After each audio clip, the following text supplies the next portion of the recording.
Si mon fichier est ouvert, je fais rien. S'il n'est pas ouvert, alors j'affiche un message d'erreur. Donc si tout est beau et que notre fichier est ouvert, maintenant ce qu'on va faire, c'est parcourir chaque ligne du fichier. Parce qu'on doit parcourir chacune des lignes pour faire afficher chacune des lignes. Donc pour ça, on aura besoin d'une boucle. Et vous allez voir, cette instruction pourrait vous être très très utile dans ce type de problème. Si jamais à l'école on vous demande de faire un programme qui lit chaque ligne de fichier. Donc vous pouvez écrire par exemple tant et aussi longtemps que mon fichier affiche du texte. Donc vous voyez, ça c'est, si vous vous rappelez de l'instruction, on disait std : sin. Donc ça c'est un input, une entrée. Donc tant et aussi longtemps qu'il y a une entrée dans notre texte, on va faire l'opération qui va suivre. Donc voilà.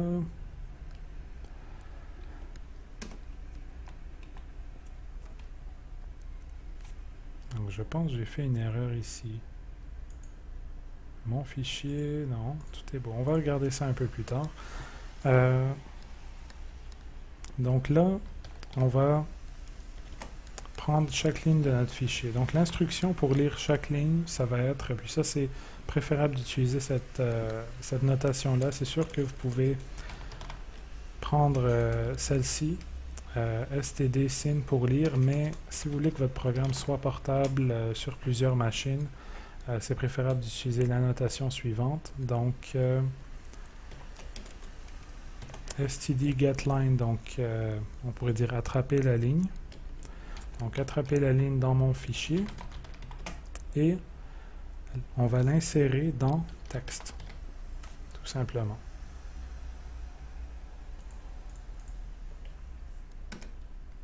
Et voilà. Ah, je pense que je sais ce qui se passe ici. Donc, il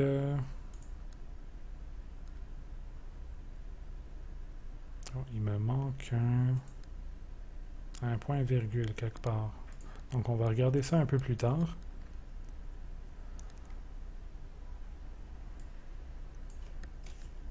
Donc, ce qu'on va faire ici, on va attraper chacune des lignes et on va les mettre dans notre chaîne de caractères texte. Par la suite, ce qu'on va faire, c'est afficher le message. Donc, la ligne qu'on a attrapée et qu'on a mis dans le texte, on va la faire afficher.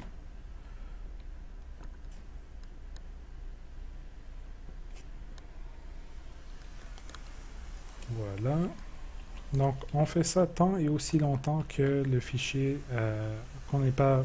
En fait, on fait ceci tant et aussi longtemps qu'il y a du texte dans notre fichier. Et ensuite, on ferme notre fichier, c'est important.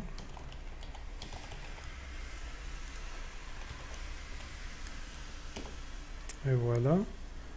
Après que notre fichier est fermé, parce que c'est pas bon de laisser les fichiers ouverts si jamais plus tard dans le code vous voulez vous en servir et vous avez une instruction qui demande de l'ouvrir déjà alors qu'il est déjà ouvert ou que vous voulez faire une sauvegarde, ça peut créer beaucoup de conflits. Donc toujours fermer le fichier après que vous en avez plus besoin. Et à la fin du fichier, on va rajouter une ligne, un caractère de fin de ligne. Et par la suite, ce qu'on va faire... donc moi, ce que j'ai fait, le texte que je vous ai affiché sur les supraconducteurs, je l'ai pris du site Wikipédia. Donc c'est important, il faut toujours mentionner ses sources. C'est pas moi qui ai créé cet article, donc c'est très important de mentionner de où je l'ai pris. Sinon, on appelle ça du plagiat. Donc, je l'ai ici. Et voilà.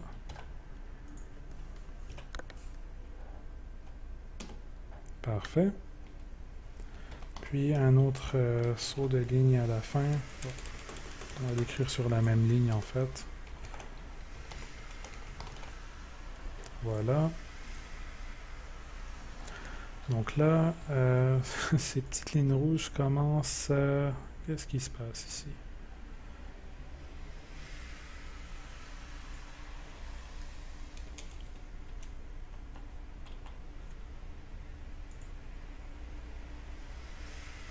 On va regarder ça dans le compilateur après. Ouvrir un fichier, c'est bien le nom de la fonction. Ah, mais oui, regardez. Donc, j'utilise des strings ici. J'ai parlé de string, mais je n'ai pas inclus string. Donc, ça peut être la raison pourquoi on a ces petites lignes rouges. Oh, et voilà, magie. Ils ne sont plus là. Donc, j'ai input, output, fstream, string. Qu'est-ce qui me reste? Donc, qu'est-ce qu'on a fait là?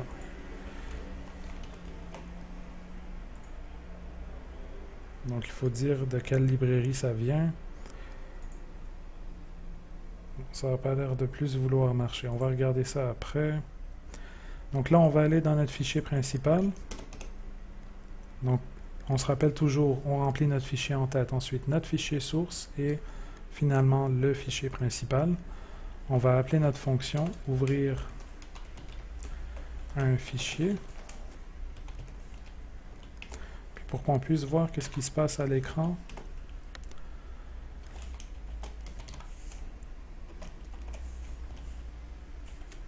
voilà. Puis c'est important, donc je dois inclure mon fichier en tête qui s'appelle header.h ou le nom que vous lui avez donné.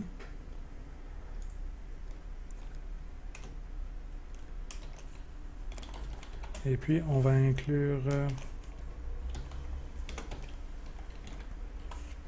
le input-output stream afin qu'il puisse lire ici le signe. Maintenant, vous allez remarquer quelque chose. Ici, j'ai déjà inclus cette instruction-là, mais je l'ai inclus dans mon fichier .cpp. Maintenant, vous vous dites peut-être, mais je suis en train d'importer le fichier header.h. Et le fichier header.h a un lien vers cette fonction-là. Et vu que cette fonction-là a input-output stream, je devrais l'avoir aussi ici. Je n'avais pas besoin de l'écrire, mais en fait, oui, j'ai besoin de l'écrire. Pourquoi? Parce que header.h, ça me permet seulement de faire un lien vers la fonction void, ici. Ça n'inclut pas les entêtes qu'on a ici. Donc, toutes les entêtes que vous avez ici, ils ne sont pas importés. C'est seulement les fonctions ici qui sont importées. Donc, c'est pour cela, qu'est-ce qui va arriver? C'est pour ça que je dois l'écrire une autre fois. Mais c'est la seule chose que j'ai besoin d'écrire parce que, en fait, bon, dans mon programme principal, c'est la seule instruction que j'utilise qui va appeler cette librairie-là. On va regarder ce que ça donne. Là, si on retourne ici, on avait une erreur. On dirait que ça a disparu. Bon. Donc, allons-y.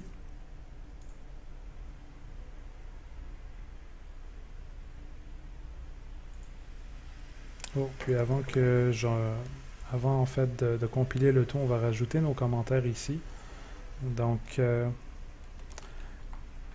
ici, on vérifie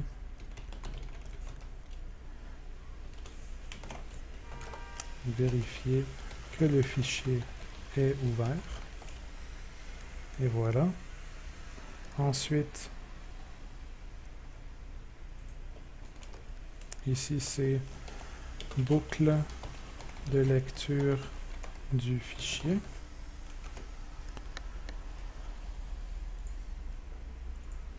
Voilà. Fermeture du fichier.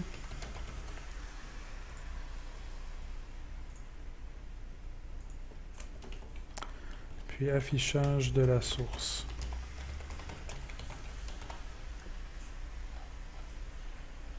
Parfait. Donc,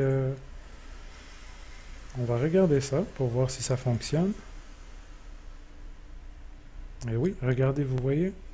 Donc, j'ai mon article qui apparaît ici, que j'avais mis dans mon fichier supraconducteur.txt. Et j'ai la source ici, le site web. Donc, si je remarque, dans mon code, il était souligné et dans le debugger, il ne l'est pas. Puis là, quand je rentre un texte, puis j'appuie Entrée, ça ferme le fichier. Maintenant, je vais vous montrer qu'est-ce qui se passe si on aurait fait une erreur. Donc, disons que je mets un S ici à tutoriel. Je fais une erreur dans le nom de mon fichier. On va partir le tout. Erreur d'ouverture. Mais, il continue et il va me montrer le reste. Donc, la source. Donc, c'était tout pour aujourd'hui. C'était comment on ouvre les fichiers. Ce vidéo, je vais le diviser en 2 parties pour pas que ça fasse un trop gros vidéo. Donc, encore une fois, c'était La Tour. Je vous remercie d'avoir visionné et passez une bonne fin de journée.